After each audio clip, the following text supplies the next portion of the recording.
Вообще-то MLM бизнесқа кімдерді қосу керек? Кімдер MLM бизнесқа бизнес құра алады?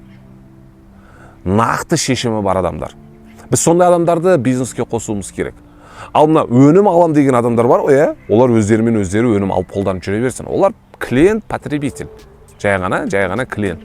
Ал бізге нақты, тұрақты бизнес құрам деген адамдарды ғана бизнеске қосуымыз керек. Ал біз не істейміз? Алдымыздан шыққан адамның бәрін осы өзіміздің бизнесімізге қосқымыз келеді. Бірақ одан толық болмай жатыр ғой. Талпа адамды жинап алып атсыз, ешқандай жұмыс бермейтін, ешқандай товар оборот көрсетпейтін, не білім алмайды, не алға қарай ұмтылмайды, не дамымайды, не сіздің айтқаныңызды істемейді.